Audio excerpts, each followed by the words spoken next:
4 दिवसापूर्वी मालेगाव तालुक्यामध्ये घडलेल्या दुर्दैवी घटनेच्या अनुषंगाने आज मालेगावमध्ये निषेध मोर्चा काढण्यात आला होता।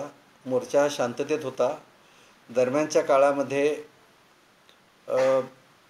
जमावामध्ये असा गैरसमज झाला की आरोपीला कोर्टाच्या न्यायालयाच्या आवारात आणलं आणि कोर्टात हजर करणार आहेत। त्यामुळे त्यापैकी जमावातील काही लोक हे न्यायालयामध्ये आरोपीला पकडण्यासाठी गेले आणि त्यामुळे त्या ठिकाणी थोडासा गोंधळ निर्माण झाला।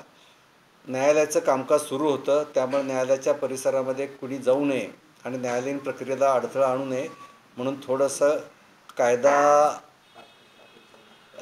थोडासा पोलिसांना बळाचा वापर करावा लागला आणि लोकांना कोर्टाच्या आवारामध्ये येऊ दिलं नाही।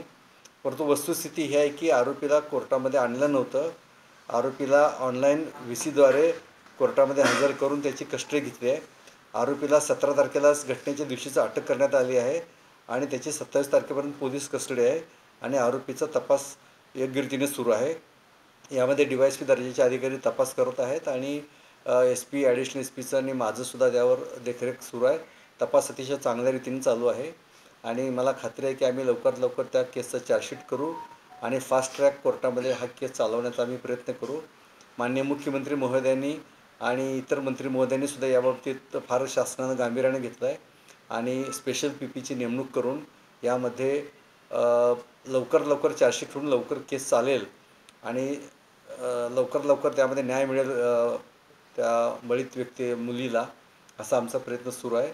आणि माझी आपल्या माध्यमामार्फत नागरिकांना आव्हान आहे की यामध्ये योग्य रीतीने तपास चालू आहे, सर्व कायदेशीर प्रक्रिया चालू आहेत। आपण आम्हाला सहकार्य करावं, कुठल्याही अफवावर विश्वास ठेवू नये।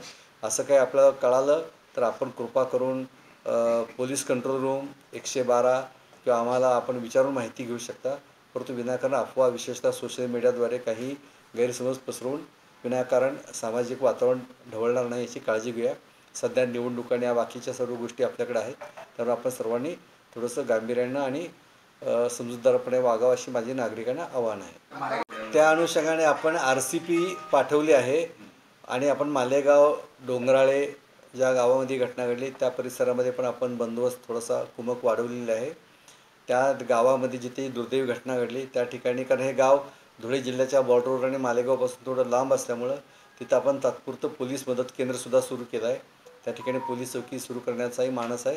त्याबाबत प्रस्ताव पाठवून कायदेशीर कारवाईचा आम्ही प्रयत्न करत आहोत। ॲडिशनल SP मोर्चा असल्यामुळे ॲडिशनल SP आणि आमचे दोन्ही SDPOs त्या ठिकाणी हजर होते, बंदोबस्त होता। मगाच्या घटनेनंतर SP आणि RCPसुद्धा तिथे रवाना केली आहे।